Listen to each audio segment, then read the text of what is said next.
इन दंगाइयों का उपचार ही डंडा है। बिना डंडे के मानेंगे नहीं। वहां की मुख्यमंत्री चुप है। दंगाइयों को शांति दूत कहती है। अरे लातों के भूत बातों से कहां मानने वाले हैं। आप याद करिए 2017 के पहले के उत्तर प्रदेश को हर दूसरे तीसरे दिन दंगा होता था।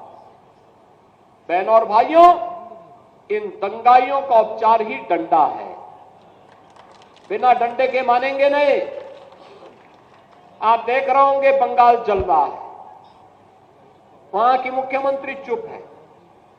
दंगाइयों को शांति दूत कहती है। अरे लातों के भूत बातों से कहां मानने वाले हैं।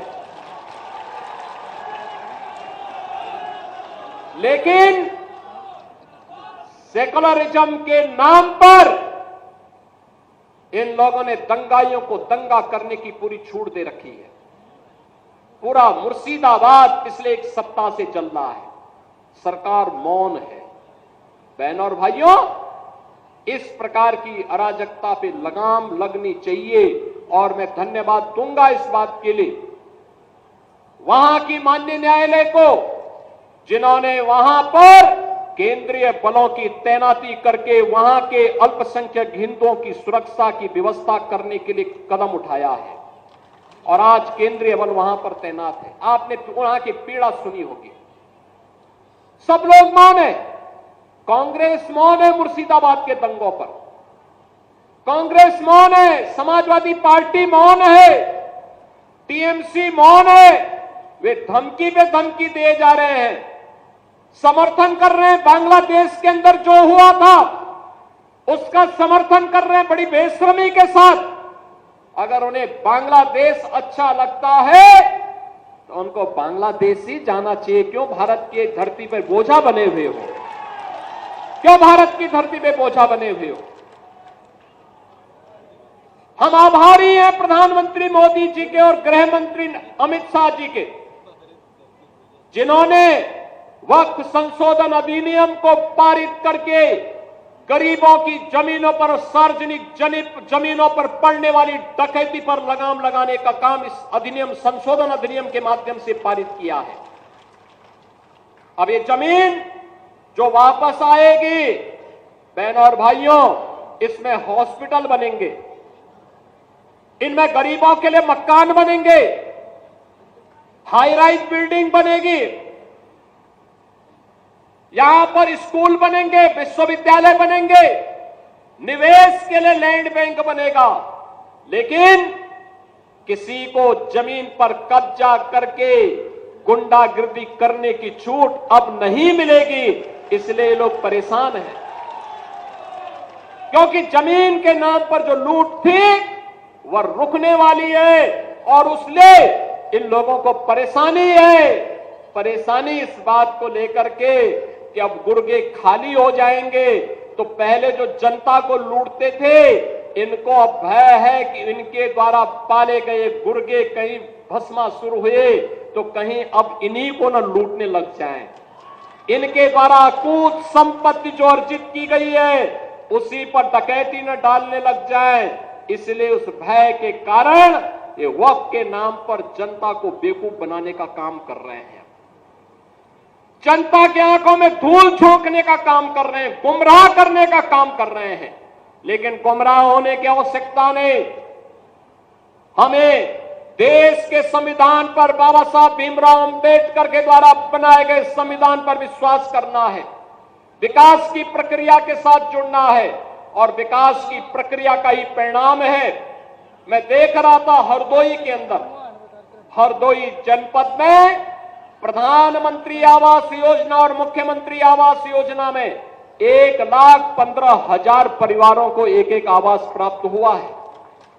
अनुमान करिए इतने गरीब परिवारों को इससे पहले की सरकारें क्या कर रही थी 75 वर्षों तक, 70-75 वर्षों तक कर क्या रहे थे। लेकिन गरीब को आवास नहीं दे पाए थे, शौचालय नहीं दे पाए थे, उनको कोई सुविधा नहीं दे पाए थे। आयुष्मान का कार्ड में भी देख रहा था, आयुष्मान का कार्ड जब मिल रहा था, उत्तर प्रदेश के अंदर 10 करोड़ लोग आयुष्मान भारत की सुविधा का लाभ ले रहे हैं। और मैं भी देख रहा था एक बहन जी को, जब उन्हें आयुष्मान का कार्ड मिला, उनके चेहरे पर एक नई चमक थी कि अगर कभी दुर्भाग्य से कोई बीमार हुआ परिवार में, ये कार्ड उसमें उनका संबल बनेगा। लेकिन इससे पहले क्या कर रहे थे? पिछली सरकारें कर क्या रही थी? क्या कांग्रेस कर रही थी 60 वर्षों तक? क्या समाजवादी पार्टी कर रही थी जब कई बार उन्हें सरकार बनाने का अवसर प्राप्त हुआ? इसका मतलब इनको विकास से कोई मतलब नहीं था। ये प्रदेश में केवल अपने परिवार का विकास करने के लिए आए थे। इनको जनता जनार्दन के विकास से कोई मतलब नहीं था। और आज तो विकास भी है और विरासत भी है। गरीब को राशन मिल रहा है, नौजवान को नौकरी और रोजगार मिल रहा है, अन्नदाता किसान को किसान सम्मान निधि का लाभ मिल रहा है, महिलाओं को लखपति दीदी की जैसी योजनाओं के साथ जोड़ने का काम किया जा रहा है। आत्मनिर्भर भारत के लिए प्रधानमंत्री जी ने कुछ बातें कही हैं। विकसित भारत की परिकल्पना को साकार करने के लिए आत्मनिर्भर बनना पड़ेगा। महिलाओं को विकास के साथ अधिक से अधिक भागीदार बनाना पड़ेगा। नौजवानों को उनके स्केल को स्पीड और स्किल के साथ जोड़ने की कार्रवाई के साथ आगे बढ़ना पड़ेगा। और अगर हम कर पाएंगे तो 2047 में भारत को दुनिया की सबसे बड़ी ताकत बनने से कोई रोक नहीं सकता है। और यही तो सपना था देश की आजादी के इन अमर सेनानियों का, यही सपना था। यही तो पंडित राम प्रसाद बिस्मिल कहते थे, यही तो कहते थे कि तेरा वैभव अमर रहे मां, हम दिन चार रहे न रहे। यही तो चंद्रशेखर आजाद कहते थे, यही तो ठाकुर रोशन सिंह कहते थे, और यही अस्फाउल्लाह खां कहते थे। बहनों और भाइयों, अमर सेनानियों का यही गान था। भारत माता के वैभव को चरम तक पहुंचाने के लिए, भारत माता के विकास को ध्यान में रख करके जो रोड मैप आज प्रधानमंत्री मोदी जी के नेतृत्व में बना है, इसे अंतिम पायदान पर बैठे हुए व्यक्ति तक पहुंचा करके एक विकसित भारत की परिकल्पना को साकार करना है। और इसलिए आवास भी है, शौचालय भी है, दवा के लिए आयुष्मान का कार्ड है, कमाई के लिए रोजगार की व्यवस्था भी है।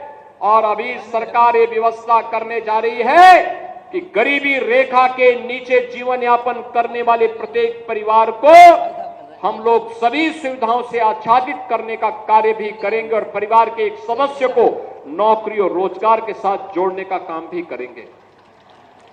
हरदोई वासियों ने आज विकास की प्रक्रिया के साथ भारतीय जनता पार्टी से जुड़े हुए हमारे सभी सहयोगी साथियों के साथ, माननीय सांसद, माननीय विधायक, पंचायतों से, नगर निकायों से जुड़े हुए जनप्रतिनिधियों के साथ मिलकर के विकास की जिस प्रक्रिया के साथ आगे बढ़ रहे हैं, आने वाले समय में विकास का लाभ समाज के प्रत्येक तबके को आगे बढ़ाने में सहायक होगा। एक बार फिर से मैं आज के इस अवसर पर राजा नरपत सिंह की स्मृतियों को नमन करते हुए भारत माता के उन सभी अमर सपूतों को जिन्होंने देश की आजादी के लिए अपना बलिदान दिया था, उनकी स्मृतियों को नमन करता हूं। माननीय विधायक जी को, माननीय सांसद जी को हृदय से धन्यवाद देते हुए आप सभी को इन योजनाओं के प्रति अपनी शुभकामनाएं देते हुए वाणी को विराम देता हूं। धन्यवाद। जय हिंद, जय जय श्री राम।